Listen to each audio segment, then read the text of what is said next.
আসসালামু আলাইকুম dear student. আজকে আমরা এক চলক বিশিষ্ট সমীকরণের দুইটা মূল জিনিস শিখবো। সেটা হচ্ছে সমীকরণ আর হচ্ছে অভেদ। এই দুইটার মধ্যে পার্থক্য অনেক সময় আমরা করতে পারি না। আমরা ওই বইয়ের যে বেসিক লেখাগুলো থাকে সেই লেখাগুলোকে আমরা স্কিপ করেই যাই, যে পড়তে চাই না। তাহলে আমরা এক চলক বিশিষ্ট সমীকরণের প্রাথমিক কিছু আলোচনা করে নেই। এক চলক বিশিষ্ট খোলা বাক্য বা সমীকরণ, অভেদ, হ্যাঁ, দ্বিঘাত সমীকরণ, একঘাত সমীকরণ, এই সম্পর্কিতই আর কি এই অধ্যায়ের আলোচনা।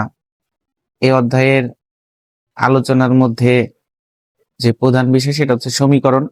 সমীকরণ আমরা জানি যে সমান চিহ্ন ব্যবহার করলেই সেটাকে আমরা সমীকরণ বলি, অর্থাৎ কোন রাশির মধ্যে যদি সমান চিহ্ন ব্যবহার করা হয় সেটা সমীকরণ হয়ে যায়। সমানের বাম পাশে একটা অংশ থাকে, ডান পাশে একটা অংশ থাকে, এটা আমরা জানি। বাম পাশের অংশে বিভিন্ন বীজগণিতিক রাশি থাকতে পারে, অর্থাৎ বহুপদী রাশি থাকতে পারে। ডান পাশে বহুপদী রাশি থাকতে পারে বা যে কোনো ধ্রুবক অথবা শূন্য থাকতে পারে সমীকরণে। আর অভেদ হচ্ছে, অভেদ নিয়ে আমরা একটু পরে আলোচনা করি। আগে অসমতা নিয়ে একটু আলোচনা করি। সেটা হচ্ছে অসমতা বলতে বোঝায় যে লেস দেন অথবা গ্রেটার দেন। তার মানে হচ্ছে সমান চিহ্ন থাকলে হয় সমীকরণ, আর less than or greater than এ ধরনের চিহ্ন থাকলে সেটাকে আমরা বলে থাকি যে এটা অসমতা। তো 628 খ্রিস্টাব্দের সম্ভবত এরকম 628 খ্রিস্টাব্দে ব্রহ্মগুপ্ত নামের একজন ভারতীয় গণিতবিদ ছিলেন। তিনি হচ্ছে সর্বপ্রথম একটা সমীকরণ দেন। সমীকরণ এরকম দেখতে ছিল যে A x square plus B x equal to C, এই টাইপের একটা সমীকরণ দিয়েছিল এবং এটাকে বলেছিল সে বহুপদী সমীকরণ, অর্থাৎ দ্বিঘাত বহুপদী দ্বিঘাত সমীকরণ বলেছিল। তো পরবর্তীতে এটা নিয়ে আরো অনেক গবেষণা করে লাস্টে বহুপদী দ্বিঘাত সমীকরণ তৈরি করে এটার অনেক প্রয়োগ এবং ব্যবহার আহ, বিজ্ঞানীরা এবং বিভিন্ন গণিতবিদ করেছে। এটা একটা সমৃদ্ধ এখন বর্তমানের একটা সমীকরণ, বহুপদী সমীকরণ নামে পরিচিত। তো এই হচ্ছে এক চলক বিশিষ্টের প্রাথমিক আলোচনা। মূল কথা হচ্ছে চলক থাকবে একটা, সমীকরণ হলে সমান হবে, অসমতা হলে লেস দেন অর গ্রেটার দেন হবে। তো এখন সমীকরণের বিষয়ে আরেকটা জিনিস খেয়াল করতে হবে।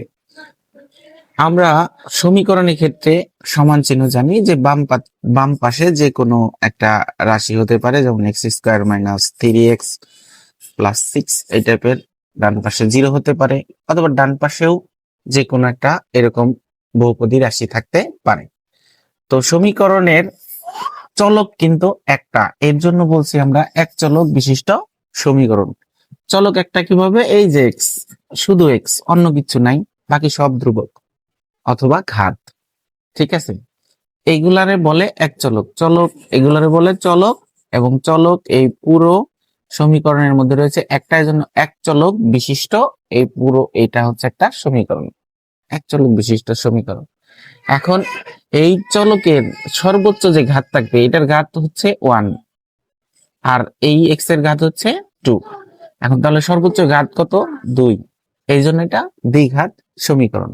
ঘাত 2, এর জন্য একটা দ্বিঘাত সমীকরণ। এটা হচ্ছে ঘাত। সর্বোচ্চ যে ঘাত থাকবে তত ঘাত বিশিষ্ট সমীকরণ হবে। এখন যদি আমরা এরকম একটা সমীকরণ লিখি ইকুয়াল টু 0, তাহলে এইটা কত ঘাত? এইটার সর্বোচ্চ ঘাত হচ্ছে 1। এর জন্য এটা এক ঘাত বিশিষ্ট সমীকরণ। সমান আছে সমীকরণ বীজগণিতিক, এই পাশে একটা রাশি, এই পাশে ধ্রুবক অথবা রাশি থাকতে পারে। যদি রাশি হয় এরকম হয় x square plus 3 equal to 5x, এইটাও কিন্তু একটা সমীকরণ। তো এইটাই, এই সমীকরণের বাম পাশে একটা রাশি, ডান পাশেও কিন্তু একটা রাশি। তো যে মূল বিষয়টা হচ্ছে যে এই যে এক্স এর যে ঘাত, এক্স এর ঘাত 2টা, এই জন্য এই সমীকরণের এই এক্স এর 2টা মান থাকবে। এক্স এর কয়টা মান থাকবে? 2টা মান থাকবে। মানে এটা সমাধান করলে যে এক্স এর মান পাওয়া যাবে 2টা, x1 এবং x2। বা এটা সমাধান করে যেটা বেরোয় আর কি, সেটা এরকম দুইটা মান বেরোবে। সে দুইটা মানকে বলা হবে হচ্ছে এই সমীকরণের মূল। ওকে, এই সমীকরণটা এখন আমরা সমাধান করব। এই সমীকরণ সমাধান করে দেখি তো, মিডল ব্রেক করে x square minus 2x minus 3x plus 6 equal to 0। তো তাহলে কি হয়, এখান থেকে x কমন নিলে দুইটা থেকে x মাইনাস 2 হয়, এগুলো তোমরা জানো মিডল ব্রেক আর কি। এখানে হয় x মাইনাস 2 ইকুয়াল টু 0, দুইটা থেকে আবার x মাইনাস 2 কমন যায়, x মাইনাস 2, এখানেও থাকে হচ্ছে x মাইনাস 3 ইকুয়াল টু 0। তাই সমীকরণে মূলত এর ঘাত ছিল কত, এর ঘাত ছিল 2টি, এর ঘাত ছিল 2টি। তাহলে এই যে আমরা যে সমীকরণটাকে সমাধান করলাম, সমাধান করলে এটা সমান 0, এটা সমান 0, অর্থাৎ x মাইনাস 2 ইকুয়াল টু 0, আবার x মাইনাস 3 ইকুয়াল টু 0। তাহলে x এর মান এখানে 2 বেরোচ্ছে, আবার x এর মান এখানে 3 বেরোচ্ছে। তো এই যে 2 এবং 3, অর্থাৎ এখানে x1 সমান 2 আর x2 সমান 3। এই 2 এবং 3 হচ্ছে এই সমীকরণের দুইটা মূল। কয়টা মূল? দুইটা মূল বের হলো। তো এই সমীকরণে যে দুটি মান বের হলো সেটা হচ্ছে x1 এর মান বের হলো 2 এবং x2 এর মান বের হলো 3, অর্থাৎ এই x এর দুইটা মান বেরোছে, একটা হচ্ছে 2 আর একটা হচ্ছে 3।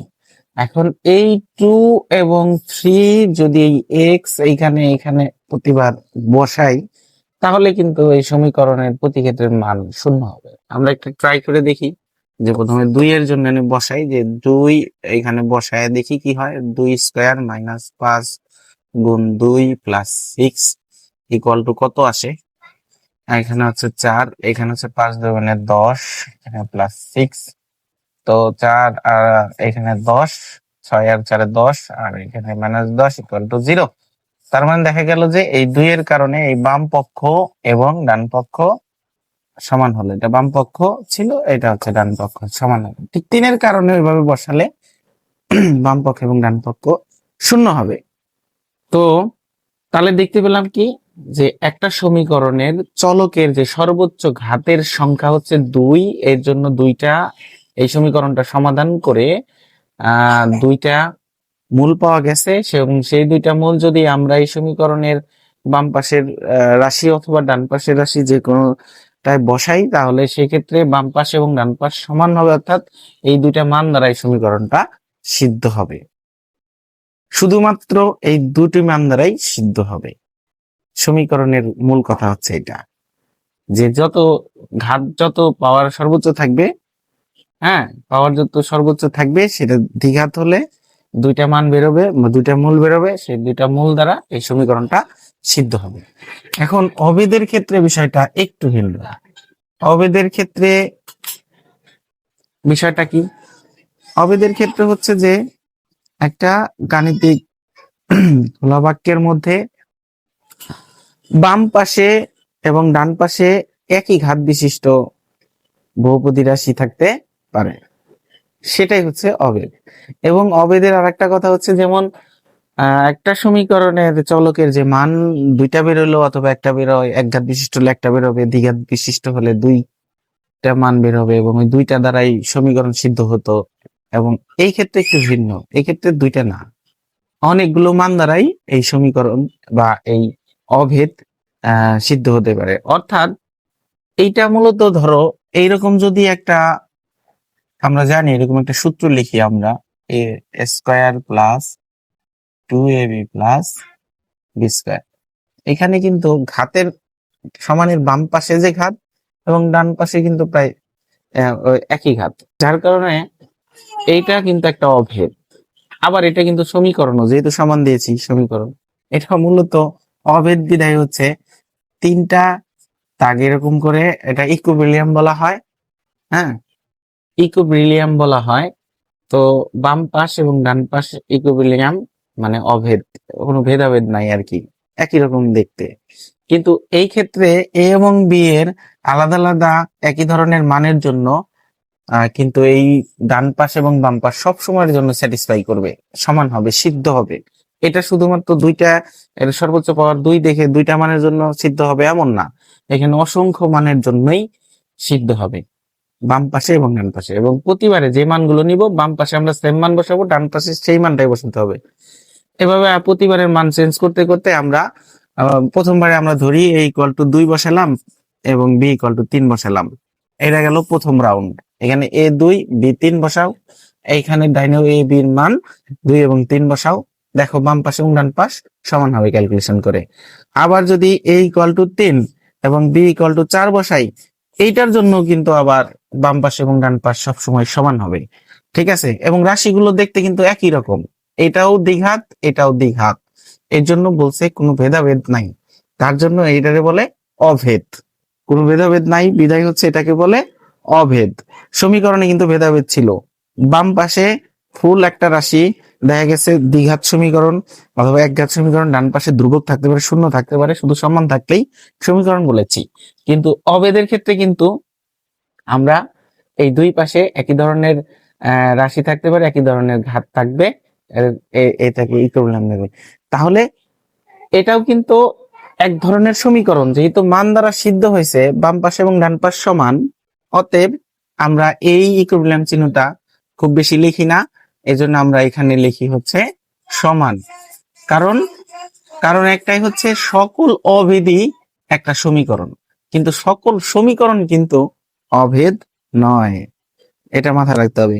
সকল সমীকরণই কিন্তু অভেদ নয়, কিন্তু সকল অভেদটাই হচ্ছে সমীকরণ। এর জন্য আমরা এই ইকুইভ্যালেন্ট চিহ্নটা লিখি না, আমরা সমান চিহ্ন দিয়ে লিখি।